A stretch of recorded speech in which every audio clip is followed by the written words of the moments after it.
नमस्कार, मैं पेन वाजपेयी अपने YouTube चैनल पेन वाजपेयी पे आपका बहुत बहुत स्वागत करता हूं। आज जो पेपर हम लोग डिस्कस करने वाले हैं वो है एसएससी सीजीएल 2023 का पेपर, जो आपका 14 जुलाई को थर्ड शिफ्ट में हुआ है। उसके जितने भी मैथ्स के क्वेश्चन हैं उनको एक एडवांस अप्रोच के साथ यहाँ पे हम लोग सॉल्व करने वाले हैं। तो ये क्लास उन सभी एस्पिरेंट के लिए बहुत ज़्यादा हेल्पफुल होने वाली है जो एसएससी के किसी भी एग्जाम की प्रिपरेशन कर रहे हैं। उसके अलावा स्पेशली CHSL 2023 वाले जो बच्चे हैं वो इस क्लास को जरूर देख के जाएं, आपको इससे बहुत ज़्यादा हेल्प मिलेगी। तो चलिए स्टार्ट करते हैं। पहला क्वेश्चन आप लोग देख पा रहे होंगे, यहाँ पे दिया हुआ है कि 3 प्रत्याशी के बीच में हुए चुनाव में अर्जुन, भास्कर और सरल ने एक पद के लिए चुनाव लड़ा। अर्जुन को सरल से 50% अधिक वोट मिले और सरल को भास्कर से 2% कम वोट मिले। भास्कर और सरल के मतों के बीच का जो अंतर है वो 1296 है। अर्जुन और भास्कर के मतों के बीच का अंतर क्या होगा? तो एक्चुअल में ये क्वेश्चन आपको लग रहा होगा कि ये चुनाव वाला क्वेश्चन है, लेकिन सिंपली ये क्वेश्चन जो है वो रेशियो का क्वेश्चन है। तो यहाँ पे 3 लोग हैं, कौन कौन से हैं? अर्जुन है, फिर उसके बाद भास्कर है और फिर उसके बाद सरल है। ठीक है, तो यहाँ पे इस लाइन से देखो आप, सरल को भास्कर से 2% कम वोट मिले, तो सरल को भास्कर से 2% कम वोट मिले, तो मान लेते हैं भास्कर को 100% वोट मिले, तो सरल को कितने मिले? 98%।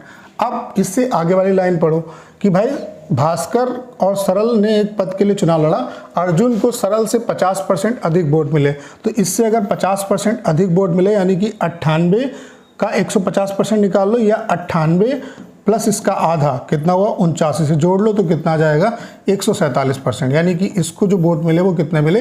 147%। अब दिया हुआ है कि सरल को भास्कर से 2% कम वोट मिले, यानी कि इनका डिफरेंस कितना है? 2%, और इनके वोटों के बीच का जो अंतर है वो कितना है? 1296। यानी कि 2% की जो वैल्यू है वो 1296 के बराबर है। तो पूछ रहा है कि अर्जुन और भास्कर के मतों के बीच का अंतर का आधा कितना होगा? अर्जुन और भास्कर के मतों के बीच के अंतर का आधा यानी कि 47/2% की वैल्यू आपको निकालनी है। तो सिंपली आप सॉल्व कर लो भाई। 47/2% की वैल्यू क्या हो जाएगी? 1% की वैल्यू कितनी होगी? 1296/2 और इंटू क्या हो जाएगा? 47/2। तो 2 से काटेंगे, 2 छंग 12 और 2 छंग 12 और कितना हुआ? 2 चक्कू 8, 2 अट्ठे 16। 2 से फिर काटेंगे 3, 2 और 4, इससे गुणा कर दो भाई, तो कितना आ जाएगा आपका? 15,228। तो चौथा वाला जो ऑप्शन है वो आपका बिल्कुल करेक्ट है। अगला क्वेश्चन आप लोग देख पा रहे होंगे, सिंपल क्वेश्चन है। दिया हुआ है x + 1/x बराबर 7 है, तो x की पावर 6 + 1/x की पावर 6 की वैल्यू क्या होगी? देखो x + 1/x बराबर अगर आपका 7 दिया हुआ है तो x³ + 1/x³ बराबर क्या हो जाएगा? इस x³ + 1/x³ की जो वैल्यू होगी वो क्या होगी आपकी? x³ + 1/x³ की वैल्यू क्या होगी? इसका क्यूब करेंगे और माइनस का 3 × x + 1/x की वैल्यू कितनी? 7। तो 343 माइनस 7 × 21 यानी कि कितना हो जाएगा? 322। क्लियर? ये आ गई x³ + 1/x³ की वैल्यू। अब आपको x की पावर 6 निकालना है, यानी कि ये समझो कि अगर x + 1/x बराबर अगर a दिया है तो x² + 1/x² की वैल्यू कैसे निकालते हो? a² - 2 करते हो। तो बस यही करना आपको यहाँ पे। तो x की पावर 6 + 1/x की पावर 6 क्या होगा? 322 का होल ऑफ स्क्वायर माइनस का 2। तो 322 का जो होल ऑफ स्क्वायर होता है वो कितना होता है आपका? 1033684, और इसमें से 2 घटाओगे तो कितना आ जाएगा? 1033682 हो जाएगा। यानी कि चौथा वाला जो ऑप्शन है वो आपका बिल्कुल करेक्ट होगा। अगला क्वेश्चन आप लोग देख पा रहे होंगे, दिया हुआ है कि A और B के पास कुछ टाफियां हैं। यदि A B को एक टाफी देता है तो उनके पास बराबर संख्या में टाफियां हो जाती है।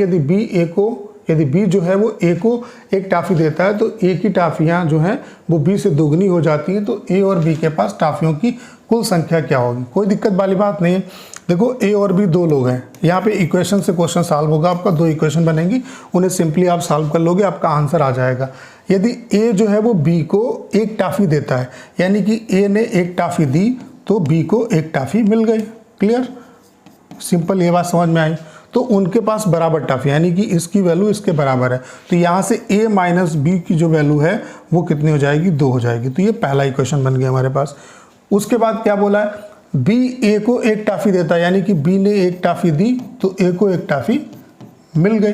एक को एक टाफी मिल गई। तो एक ही टाफियों की जो संख्या है वो b से दुगनी है, यानी कि एक को जो मिली टाफी है वो b से दुगनी है। तो इसे सॉल्व कर लो, 2b माइनस 2 बराबर a प्लस 1। तो a माइनस 2b बराबर कितना हो जाएगा, माइनस का 3। ये इक्वेशन 2 हो गई। तो इसे बस सॉल्व कर लो, a माइनस 2b बराबर कितना हुआ, माइनस का 3। तो इसे जब सॉल्व करेंगे तो माइनस प्लस और प्लस, तो इससे कैंसिल हो गया। यहाँ पे b की वैल्यू जो है वो कितनी आ गई आपकी 5। तो b की वैल्यू अगर 5 आ गई और a और b का डिफरेंस 2 है तो a की वैल्यू कितनी हो गई 7 और b की वैल्यू कितनी है 5। तो टोटल टाफियों की जो संख्या होगी वो 7 5 12, यानी कि तीसरा वाला जो ऑप्शन है वो आपका बिल्कुल करेक्ट है। अगला क्वेश्चन आप लोग देख पा रहे होंगे, ये भी क्वेश्चन सिंपल है, दिया हुआ है। देखो टोटल जो विद्यार्थियों की संख्या वो कितनी है, 2080 है, ठीक है। होने के साथ अलग अलग कॉलेज में इन 4 विभागों के विद्यार्थियों की संख्या दर्शाई गई। पूछ क्या रहा है, यदि IIT बॉम्बे में विद्यार्थियों की संख्या IIT मद्रास में विद्यार्थियों की संख्या से 20% कम है। 20% की वैल्यू क्या होती है आपकी 1/5, ठीक है।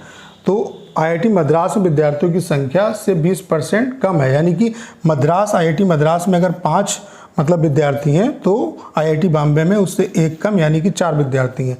यानी कि IIT मद्रास में अगर 5 है तो यहाँ पे कितने हैं, 4 है। तो टोटल इसकी वैल्यू कितनी है, इसके बराबर है। तो यहाँ से एक रेशियो की वैल्यू निकाल लो आप, कितना हो जाएगा आपका 430 प्लस 350 और प्लस आपका कितना हुआ, इसे सिंपली आप जोड़ सकते हो, प्लस 400। तो ये कितना हुआ आपका, ये आपका कितना हो जाएगा 0 8 और 4 4 8 3 11, 1180 हुआ। तो 1180 अगर इसमें से हम घटाएंगे तो कितना आ जाएगा 900। तो 900 की जो वैल्यू है वो रेशियो में कितने के बराबर है, यही तो बचा, यानी कि 9 रेशियो की वैल्यू 900 के बराबर। तो 1 की वैल्यू कितने के बराबर, 100 के बराबर। तो यहाँ पे विद्यार्थी कितने हैं 400 और यहाँ पे विद्यार्थी कितने हैं 500। क्लियर। तो पूछ क्या रहा है कि IIT बॉम्बे में विद्यार्थी कितने हैं 400। तो पहला वाला जो ऑप्शन है वो आपका बिल्कुल करेक्ट है। सिंपल है क्वेश्चन, समझ गए होंगे आप। बस यहाँ पे देखो इसका रेशियो दे दिया है इन्होंने और टोटल वैल्यू दी है। इसका मतलब इनके रेशियो की जो वैल्यू है वो कैसे निकलेगी, इनके सम को इसमें से घटा दो, यानी कि जो वैल्यू आई वो इन दोनों का सम है और उसकी वैल्यू 9 रेशियो के बराबर है। तो 9 रेशियो की वैल्यू 900 के बराबर। तो यहाँ से हमने वैल्यू निकाल ली इसकी। क्लियर। अगला क्वेश्चन आप लोग देख पा रहे होंगे, दिया हुआ है कि एक कार्यालय में मोनिका एक टाइपिंग का एक काम 6 घंटे में, अनीता 8 घंटे में और मंजू जो है वो 5 घंटे में पूरा कर सकती है यदि वे अकेले अकेले काम करें, ठीक है। यदि वे एक साथ काम करें तो उन्हें कितना समय लगेगा, कोई दिक्कत वाली बात नहीं है। मोनिका किसी काम को 6 घंटे में करती है, अनीता जो है वो 8 घंटे में करती है, मंजू जो है वो 5 घंटे में करती है। तो इसका एलसीएम अगर लेना है तो कोई भी एक नंबर इसका एलसीएम ले लो। फिर 8 के पास गए, देखो 8 कितना होता है, देखो 6 में 2 तो है लेकिन 4 नहीं है, तो इसका मतलब 4 से गुणा करेंगे तब इसमें 8 भी आ जाएगा। फिर 5 के पास गए तो 5 से पूरा मल्टीप्लाई करना पड़ेगा। तो यहाँ पे ये एक दिन में कितने लड्डू बनाएगा 20, ये कितने बनाएगा भाई 15, और ये कितने बनाएगा, ये वाला जो है वो कितने बनाएगा 6 चौक 24। तो इसका एलसीएम जो है वो कितना हो गया 6 चौक 24 5 6 120, यानी कि टोटल वर्क कितना हो गया 120। एक दिन में 20 लड्डू बनाता है, ये 15 बनाता है और ये कितने बनाता है आपका, ये 24 बनाता है। तो एक अगर साथ में काम करेंगे तो टोटल लड्डू कितने बने 20 और 15 कितना हुआ 35, 35 और 4 यहाँ पे कितना हो गया 59। तो टोटल लड्डू कितने बनाने हैं 120, तो इसे 59 से डिवाइड कर दो तो 2 बार जाएगा। तो कितना हुआ 59 दूना होता है 118, यानी कि 2 सही 2/59 हो जाएगा। तो आपका दूसरा वाला जो ऑप्शन है वो आपका बिल्कुल करेक्ट है। अगला क्वेश्चन आप लोग देख पा रहे होंगे, देखो यहाँ पे sec square theta plus tan square theta बराबर कितना दिया है 25/18 दिया है। आपसे वैल्यू पूछ रहा है sec square theta minus tan square theta की। तो इसे डायरेक्टली आप याद रखो कि ये sec square theta minus tan square जो थीटा है वो इसी के बराबर होता है। क्यों, उसको इस तरीके समझो, जैसे आपने पढ़ा होगा एक्स स्क्वायर माइनस ए स्क्वायर का फार्मूला क्या होता है एक्स प्लस ए और एक्स माइनस ए। तो इसे हम लोग लिख सकते हैं sec square theta minus tan square theta और into sec square theta plus tan square theta, ये लिख सकते हैं। आपको ये पता होगा कि इसकी वैल्यू 1 होती है, तो यानी कि इसका मतलब ये हुआ कि इसे डायरेक्टली हम लोग क्या लिख सकते हैं sec square theta plus tan square theta, और उसकी वैल्यू कितनी है 25/18, यानी कि इसका जो आंसर हो जाएगा वो कितना होगा 25/18। तो तीसरा वाला जो ऑप्शन है वो आपका बिल्कुल करेक्ट है। अगला क्वेश्चन आप लोग देख पा रहे होंगे, साइन 30 कॉस 30 और टेन 30 की वैल्यू निकालनी है। तो साइन 30 की वैल्यू क्या होती है आपकी 1/2, कॉस 30 की वैल्यू क्या होती है √3/2 और tan 30 की वैल्यू क्या होती है 1/√3। तो इसको सॉल्व करो तो 1 प्लस √3/2 आएगा, √3/2 प्लस 1/√3 आएगा। इसको अगर क्रॉस में मल्टीप्लाई करेंगे तो √3 प्लस 3 प्लस आपका 2 बटे कितना आ जाएगा 2√3, यानी कितना होगा 5 प्लस √3 बटे 2√3। तो कौन सा ऑप्शन आपका करेक्ट है? चौथा वाला जो ऑप्शन है वो आपका बिल्कुल करेक्ट है। अगला क्वेश्चन आप लोग देख पा रहे होंगे, दिया हुआ है कि ए की जो कार्य क्षमता है वो बी की कार्य क्षमता से दुगनी है। ए एक दिन में केवल 8 घंटे कार्य करता है, जबकि बी जो है वो एक दिन में 12 घंटे काम करता है। यदि ए किसी कार्य को 12 दिन में पूरा कर सकता है तो बी उस कार्य को कितने दिन में पूरा कर सकता है। ये simple question M1 D1 T1 बटे W1 वाले कॉन्सेप्ट पे है। ए जो है वो प्रत्येक दिन 8 घंटे काम करता है और किसी काम को कितने दिन में करता है 12 घंटे में, मतलब 12 दिन में कर देता है। ए जो है प्रत्येक दिन 8 घंटे काम करता है और 12 दिन में किसी काम को करता है, तो उसी काम को बी जो कि प्रत्येक दिन 12 घंटे काम करती है तो कितने दिन में काम करेगी, जबकि इसकी कैपेसिटी इससे जो है वो दुगनी, यानी कि अगर ये 1 लड्डू बनाता है तो ये 2 लड्डू बनाता है। क्लियर? बस 12 से 12 कैंसिल हो गया आपका, 8 दूनी 16, यानी कि दूसरा वाला जो ऑप्शन है वो आपका बिल्कुल करेक्ट है। क्लियर?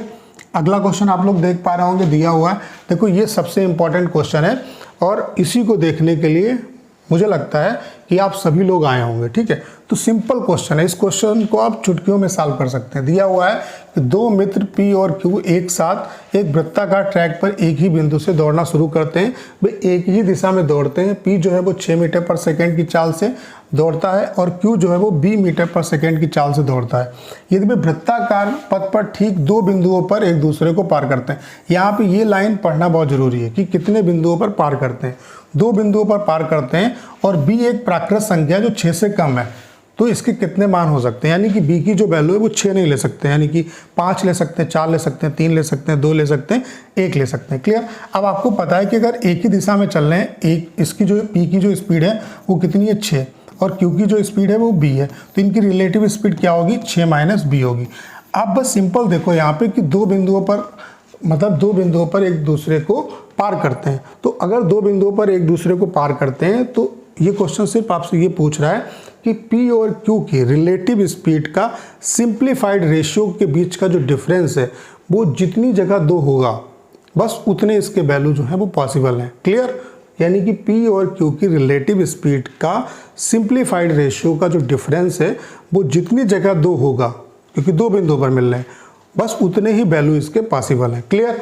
तो अगर हम मतलब इसकी वैल्यू क्या है, P की वैल्यू 6 है और Q की वैल्यू 5 लें तो इसका सिंप्लीफाइड रेशियो है, इसके बीच का डिफरेंस कितना 1। 6 और 4 इसका सिंप्लीफाइड रेशियो क्या होगा 3/2, तो इसके बीच का डिफरेंस कितना 1। फिर 6 3 इसका सिंप्लीफाइड रेशियो कितना 2 1, इसके बीच का डिफरेंस कितना 1। तो ये मान नहीं हो सकता, ये नहीं हो सकता, ये नहीं हो सकता। फिर 6/2 तो इसके बीच का डिफरेंस कितना 3/1 यानी कि 2, तो ये वाला सिर्फ वैल्यू पॉसिबल। उसके बाद 6/1 यहाँ पे कितना आएगा, इसका डिफरेंस 5 आएगा, यानी कि 6/1 इसके बीच का गैप जो है वो कितना आएगा 5 आएगा। तो केवल डिफरेंस जो है वो सिंप्लीफाइड रेशियो के बीच का जो डिफरेंस है वो 2 जो है वो केवल एक जगह पे आ रहा है। कब? जब इसकी वैल्यू 6 और इसकी वैल्यू 2 है, तो इसका मतलब है कि केवल इसका एक वैल्यू पॉसिबल है। तो चौथा वाला जो ऑप्शन है वो आपका बिल्कुल करेक्ट है। तो उम्मीद करता हूँ कि क्वेश्चन आप अच्छे तरीके से समझ पाओगे, इसमें कुछ भी दिमाग लगाने की जरूरत नहीं है। ठीक है, अगला क्वेश्चन आप लोग देख पा रहे होंगे कि एक व्यापारी 20% की व्यापारिक छूट और 30% की नगद छूट देता है। यदि सूची मूल्य जो है वो 1200 रुपये है तो विक्रय मूल्य क्या होगा। सिंपल है क्वेश्चन, 1200 पर 2 डिस्काउंट अगर मिल जाए, पहला डिस्काउंट 20% का यानी कि 80/100 और दूसरा डिस्काउंट जो है वो 30% का मिल जाए यानी कि 70/100, तो इसकी वैल्यू क्या होगी। 2 0 से 2 0 कैंसिल हो गए, 2 0 से 2 0 कैंसिल हो गए, 8 7 56 को 12 से गुणा करो तो 5 6 72, हासिल लगा 7 और 12 5 60 और 7 कितना हुआ 67, यानी कि चौथा वाला जो ऑप्शन है वो आपका बिल्कुल करेक्ट है। अगला क्वेश्चन आप लोग देख पा रहे होंगे, दिया हुआ है एक इनलेट पाइप एक खाली टैंक को 140 घंटे में भर सकता है, जबकि एक आउटलेट पाइप जो है वो पूरी तरीके से टैंक को 63 घंटे में खाली कर देता है। यदि 8 इनलेट पाइप और 22 आउटलेट पाइप एक साथ खोल दिए जाएं जब टैंक खाली होता है तो टैंक 105 घंटे में पूरी तरीके से भर जाता है। तो 22 की वैल्यू क्या होगी। देखो, एक भरने वाला पाइप है जो इसे 140 घंटे में भरता है, क्लियर, और दूसरा जो है वो खाली करने वाला पाइप है जो इसे कितनी देर में खाली कर देता है? 63 घंटे में खाली करता है। जाहिर सी बात है खाली करने वाले की कैपेसिटी ज़्यादा, अगर इनको एक साथ खोलोगे और ये पाइप कम लगाओगे तो टैंक खाली होगा, लेकिन टैंक को भरना है, इसका मतलब है इसकी संख्या ज़्यादा होगी और इसकी संख्या कम होगी। इतना आपको देख के समझ में आ रहा होगा। तो इसका एलसीएम क्या होगा? अब यहाँ पे अगर हम 140 इसका एलसीएम ले लें तो 63 क्या होता है? 7 नाम 63 होता है। तो 7 तो है यहाँ पे 140 में, 9 की कमी है, यानी कि 9 से गुणा हो जाएगा। तो इसका जो मतलब आपका एलसीएम होगा वो कितना होगा? 14 नमा 126 यानी कि 1260। तो ये एक दिन में कितने लड्डू बनाता है? 9 लड्डू बनाता है। और ये जो है वो कितने लड्डू बनाता है? 7 से काटेंगे यानी कि ये एक दिन में 20 लड्डू निकालता है। क्लियर? ये बात समझ में आ गई। अब अगर पूरा जो टैंक है वो 105 घंटे में भरता है, यानी कि 1 घंटे में कितना पानी जाना चाहिए, तो वो निकालने के लिए 105 से डिवाइड कर दो। तो इसे 7 से काट सकते हैं। 7 से काटोगे 7 एकन 7, 7 अट्ठे 56, 7 एकन 7, 7 पचे 35, 15 से काटेंगे तो 15 एकन 15, 15 एकन 15, 15 दूनी 30, यानी कि 1 घंटे में 12 लड्डू बनने चाहिए। अब ये वाले पाइप कितने हैं? 8, तो 9 अट्ठे 72 लड्डू ये हो गए। तो इसमें से 72 में से कितना घटाएं ताकि 12 है? 60। 60 अगर इसमें से घटाना है, 60 लड्डू घटाना है, तो इसके जो है कितने पाइप खोलने पड़ेंगे? क्योंकि 20 तियाँ होता है आपका 60, यानी कि ये पाइप जो है इनकी संख्या कितनी होगी? 3 होगी। तो तीसरा वाला जो ऑप्शन है वो आपका बिल्कुल करेक्ट है। अगला क्वेश्चन आप लोग देख पा रहे होंगे, एक शंकु का जो आयतन है वो 73,920 है। इसकी जो ऊंचाई है वो 160 सेंटीमीटर है। तो इसके आधार का व्यास कितना होगा? सिंपल है क्वेश्चन। शंकु का आयतन कितना है? 73,920। शंकु का आयतन कितना होता है? 1/3 pi R square H, 22/7 R square, और एच की वैल्यू कितनी है? 160 है। ठीक है, तो इसे भाई सॉल्व कर लो। 0 से 0 आपका कैंसिल हो गया। 16 से काटेंगे इसे तो कितने बार जाएगा आपका? 16 से काटेंगे, 16 चक्कू 64, कितना बचा आपके पास? 9, और 16 छक्का 96, तो कितना बचा? 16 छक्का 96, 3, 16 दूनी 32, 22 से काट लो, 22 दूनी 44, 22 एकन 22, तो 21 और 21 ये, यानी कि आर स्क्वायर बराबर 21 इंटू 21। तो आर की वैल्यू कितनी आ गई? 21। तो व्यास पूछ रहा है, यानी कि 21 दूना 42 हो जाएगा। चौथा वाला जो ऑप्शन है वो आपका बिल्कुल करेक्ट है। अगला क्वेश्चन आप लोग देख पा रहे होंगे, दिया हुआ है कि साइन 23 डिग्री की जो वैल्यू है वो a/b है। तो सेक 23 और साइन 67 की वैल्यू आपको निकालनी है। तो देखो इस तरीके से अगर हम एक ट्रायंगल बनाए, आपको पता है ये सभी समकोण त्रिभुज के रेशियो होते हैं, साइन कॉस सेक जो भी है। तो ये एंगल अगर हम 23 लें तो साइन 23 की वैल्यू कितनी है? a/b। साइन बराबर क्या होता है? लंब बटे कर्ण, यानी कि ये a हो गया, ये b हो गया। तो इसका आधार कितना होगा? √b² minus a²। ठीक है, अगर ये 90 डिग्री है, ये 23 है, तो ये 67 होगा। क्लियर? अब सेक 23 की वैल्यू क्या होगी? यानी कि 23। तो इसके करस्पॉन्डिंग देखो, सेक बराबर क्या होएगा? आपका कर्ण बटे आधार होगा। तो कर्ण बटे आधार यानी कि b/√b² माइनस a²। ठीक है, अब साइन 67, तो 67 अगर ये वाला एंगल के करस्पॉन्डिंग लोगे तो ये लंब होगा आपका। तो लंब बटे कर्ण यानी कि √b² माइनस a² बटे b होगा। तो इसको क्रॉस मल्टीप्लाई करोगे तो b² और ये माइनस का b² प्लस a² होगा, और बटे में b into √b² minus a²। इससे कैंसिल हो जाएगा, बचेगा क्या? a² बटे b √b² माइनस a²। यानी कि कौन सा ऑप्शन आपका करेक्ट है? जो दूसरा वाला ऑप्शन है वो आपका बिल्कुल करेक्ट है। अगला क्वेश्चन आप लोग देख पा रहे होंगे, ये भी सिंपल है। कॉस बीटा बटे सेक अल्फा बराबर 15 है और साइन बीटा बटे सेक अल्फा बराबर 16 है। तो साइन स्क्वायर बीटा की वैल्यू आपको निकालनी है। तो यहाँ से हम कह सकते हैं कि कॉस बीटा की जो वैल्यू है वो 15 सेक अल्फा हो जाएगी। क्लियर? और साइन बीटा की जो वैल्यू है वो 16 सेक अल्फा हो जाएगी। तो इसको अगर हम इसको इससे डिवाइड कर दें, यानी कि 10 अल्फा की जो वैल्यू है वो कितनी हो जाएगी? 16 बटे इस वाले से इसको डिवाइड कर रहे हैं तो 16 बटे 15 हो जाएगी। तो 10 अगर हम इस तरीके से समकोण त्रिभुज बनाएं तो 10 बराबर क्या होता है? लंब बटे आधार, यानी कि 16 ये है और ये 15 ये है। तो ये कर्ण कितना होगा? 16 का स्क्वायर 256, 15 का स्क्वायर 225। तो कितना हो जाएगा आपका? 6 5 11 और 5 2 7 और 1 कितना हुआ? 8 और 2 2 कितना हुआ आपका? 4, 481 हुआ। तो साइन की वैल्यू क्या होगी? साइन बीटा बराबर क्या होगा? चूंकि ये एंगल बीटा है आपका, तो साइन बराबर क्या होता है? लंब बटे कर्ण, यानी कि कितना हो जाएगा आपका? 16 बटे √481। इसका वर्ग करोगे तो ये 256 और ये बटे 481 होगा। यानी कि तीसरा वाला जो ऑप्शन है वो आपका बिल्कुल करेक्ट है। अगला क्वेश्चन आप लोग देख पा रहे होंगे, दिया हुआ है कि 36 संख्याओं का जो औसत है वो 45 पाया गया। बाद में यह पाया गया कि 84 को गलती से 48 पढ़ लिया गया। तो दी गई संख्या का सही औसत क्या होगा। तो भाई गलती से 48 लिखा हमने, 84 को गलती से 48 लिखा, यानी कि लिखना क्या था 84 और लिख क्या दिया 48। तो गलती सुधारोगे तो भाई कितना गैप आ जाएगा इसके सम में, तो 14 में से 8 गया तो कितना बचा 6, 7 में से 4 गया 3, यानी कि सम में 36 का जो है उसकी बढ़ोतरी होगी। तो एवरेज में कितने की बढ़ोतरी होगी, जितनी संख्या है उससे डिवाइड कर दो, तो 36 से डिवाइड करोगे यानी कि एवरेज में 1 बढ़ जाएगा, यानी कि नया एवरेज क्या होगा 45 + 1 46 हो जाएगा। अगला क्वेश्चन आप लोग देख पा रहे होंगे, ये भी सिंपल क्वेश्चन है, इसे सॉल्व कर लो आप। इस वाले को पहले अंदर वाले को सॉल्व करेंगे तो ये कितना हो जाएगा आपका, देखो ये इसे लिख सकते हैं, ये आपका हो जाएगा, ये देखो आपका 23 दूनी 40, 23 तिया 69, 2/3 और यहाँ पे ये ऊपर जाएगा, ये 27 पंचे 135 होता है, तो ये 5 ऊपर चला जाएगा। माइनस का ये 43 दूना होता है, 43 तिया और 7 से काटेंगे, 7 × 7 और 7 तिया 21 और 7 दूनी 14, यानी कि 2 से 2 आपका कैंसिल हो गया, तो ये 13/3 आया। ठीक है, तो 5 दूना 10 और 10 में से 13 गया, यानी कि माइनस का 3/3, तो ये माइनस का 1 हो गया। तो माइनस का 1 × 112/36 ये है। तो अब इसे सॉल्व कर लो, ये 17 × 5 = 85, 17 दूनी 34, यानी कि 5/36 ये है आपका, और यहाँ पे 112/36 ये है, तो माइनस का 117/36 आएगा। तो 9 से काट लो, 9 × 1 = 9, 9 तिया 27 और 9 चौक 36, माइनस का 13 यहाँ पे ये, हाँ माइनस माइनस प्लस हो जाएगा, देखो यहाँ पे माइनस का आया, ये माइनस माइनस प्लस हो जाएगा, तो प्लस का आ जाएगा, प्लस आएगा, तो 112 और 5 कितना हुआ 117, तो ये कितना हो जाएगा आपका 13/4, 13/4 का मतलब 4 तिया 12, 3 से ही 1/4 हो जाएगा। तो दूसरा वाला जो ऑप्शन है वो आपका बिल्कुल करेक्ट है। अगला क्वेश्चन आप लोग देख पा रहे होंगे, दिया हुआ है कि एक डीलर अपने माल को क्रय मूल्य पर बेचने का दावा करता है, 1 किलोग्राम के लिए 950 ग्राम का बाट उपयोग करता है, उसका लाभ कितना होगा। देखो 1 किलोग्राम बराबर कितना होता है 1000 ग्राम। वो कह रहा है कि हम 1000 ग्राम की कोई चीज़ है, तो आपसे जितने में 1000 ग्राम की चीज़ लेके आए, यानी कि 1000 रुपये के लेके आए, तो आपसे 1000 रुपये ले रहे हैं, यानी कि 1000 रुपये का बेच रहा है, लेकिन एक्चुअल में माल कितने का दे रहा है 950 का। तो कितने का इसे फ़ायदा हुआ 50 का, तो 50 का फ़ायदा हुआ इसे 950 पे, तो 100 पे कितना होगा, तो 0 से 0 कैंसिल हो गया, ये 19 आ गया, तो 100/19 का मतलब क्या हुआ 19 × 5 = 95, 5.26, यानी कि चौथा वाला जो ऑप्शन है वो आपका बिल्कुल करेक्ट है।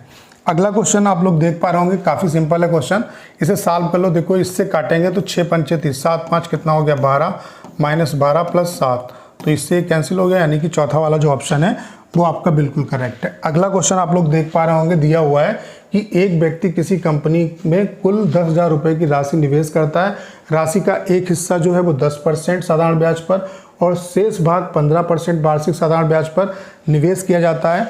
यदि उसे 2 वर्षों में अर्जित कुल लाभ जो है वो 2400 रुपये है, तो 15% वार्षिक साधारण ब्याज पर निवेश की गई धनराशि क्या होगी। देखो टोटल ब्याज कितना है 2 साल का 2400, तो 1 साल का कितना होगा 1200, तो ये 1200 जो है वो टोटल का 10,000 का कितना परसेंट है भाई, तो आप कहोगे सिंपली ये 12% है। तो बस क्वेश्चन हो गया, एलिगेशन पे लगेगा, तो सिंपल सा क्वेश्चन है, अब सिंपल सा क्वेश्चन है, लग जाएगा आपसे। ये एलिगेशन के कॉन्सेप्ट पे बेसिस आपका क्वेश्चन है। पहली जो धनराशि है उसे 10% पर निवेश करता है, दूसरी धनराशि शेष भाग जो है 15% पर निवेश करता है और टोटल पर उसे 12% ब्याज मिलता है। तो यहाँ पे एलिगेशन लगाओगे तो 3 ये 2, यानी कि जो जिन रेशियो में इसे बांटा है उनका जो अनुपात है वो 3:2 है। तो 3, 2, 5 की जो वैल्यू है वो कितने के बराबर 10,000 के बराबर है।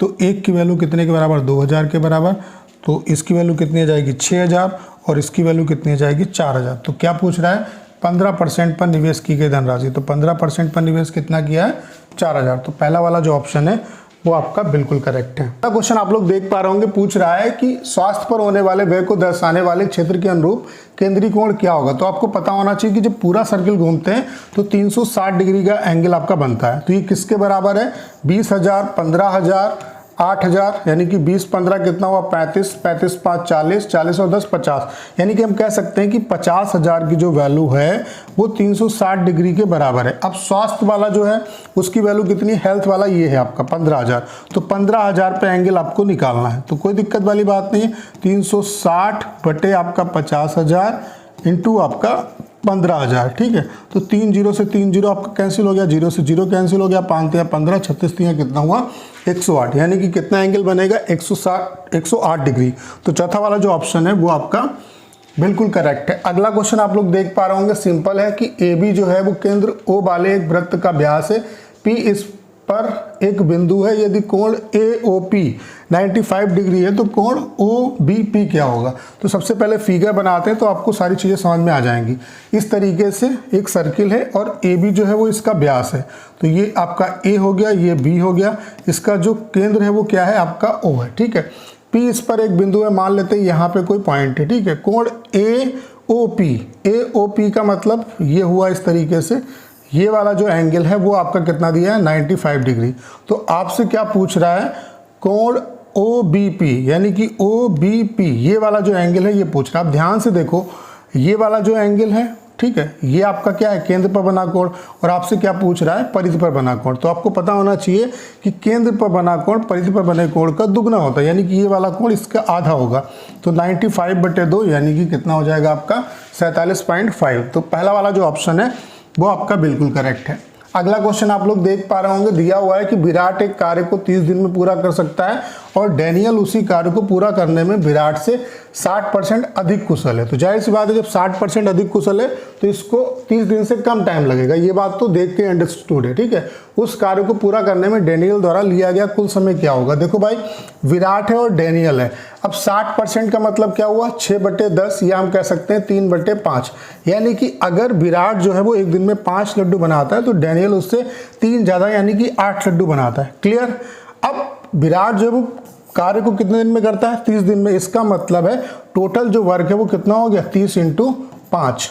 क्लियर। अब इस कार्य को डैनियल अगर करेगा तो कितना टाइम लगेगा 30 × 5/8, तो इसे हम 2 से काट सकते हैं, यहाँ पे 15 आएगा, यहाँ पे 4, 15 × 5 = 75/4, तो 4 से काटेंगे, 4 × 1 4, 4 × 8 32, 18 से ही 3/4 दिन लगेंगे। तो पहला वाला जो ऑप्शन है वो आपका बिल्कुल करेक्ट है। क्वेश्चन आप लोग देख पा रहे होंगे, पूछ रहा है कि निम्नलिखित में से कौन सा कथन गलत है। तो पहला क्या है, स्पर्श रेखा संपर्क बिंदु पर वृत्त की त्रिज्या के लंबवत होती है। तो बिल्कुल सही बात है, अगर कोई स्पर्श रेखा है तो ये संपर्क बिंदु पर, इससे अगर हम केंद्र से इसको मिलाएं तो ये जो एंगल बनता है 90 डिग्री का बनता है, ये बिल्कुल सही बात है।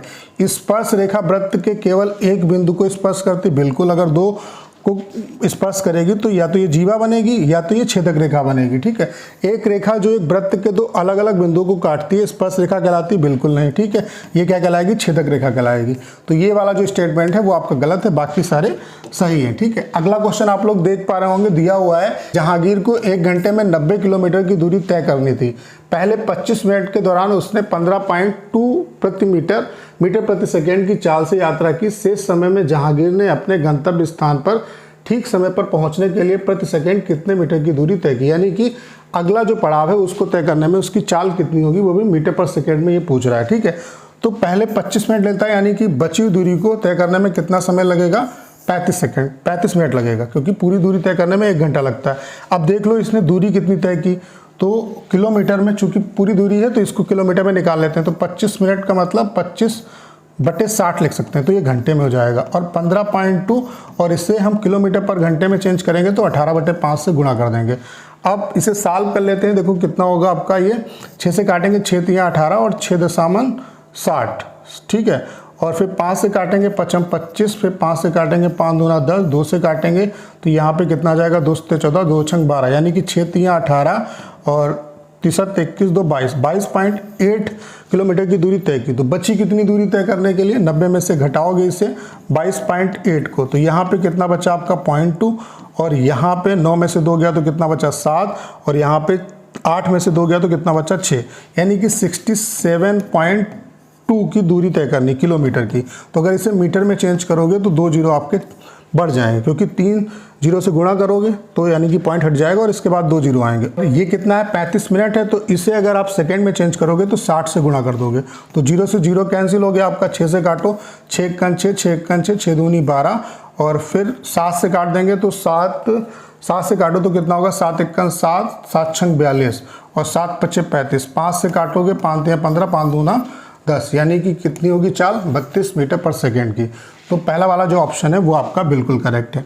अगला क्वेश्चन आप लोग देख पा रहे होंगे, बहुत सिंपल है। सुधीर और आशीष की वर्तमान आयु का जो अनुपात है वो 5:7 है। 12 वर्ष पूर्व उनकी आयु का जो अनुपात है वो 1:2 था।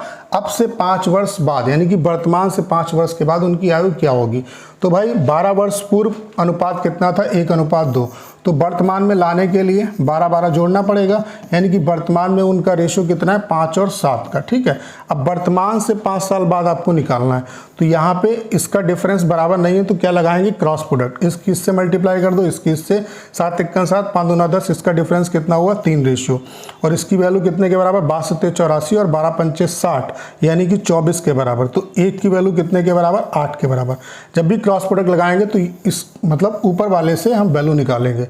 तो ये कितना हो गया आपका? 8, और ये कितना हो गया आपका? 16। ठीक है, तो इनकी वर्तमान जो एज है वो कितनी होगी? इसकी 20 हो जाएगी, और इस वाले की कितनी होगी? आपकी 28। तो इसकी पूछ रहा है, किसकी? आपकी सुधीर की पूछ रहा है। सुधीर की आयु क्या होगी 5 वर्ष के बाद? तो 5 वर्ष के बाद यानी कि 5 और जोड़ दो, 25 वर्ष होगी। तो पहला वाला जो ऑप्शन है वो आपका बिल्कुल करेक्ट है। तो उम्मीद करता हूं कि अगर आपने पूरी क्लास देखी होगी तो सारे क्वेश्चन आप अच्छे तरीके से समझ पाए होंगे। करना क्या है, इस वीडियो को ज़्यादा से ज़्यादा शेयर करना है। उसके अलावा अगर आप चैनल पर नए हैं और आपने अभी तक इसे सब्सक्राइब नहीं किया है तो प्लीज़ चैनल को सब्सक्राइब करना मत भूलिएगा।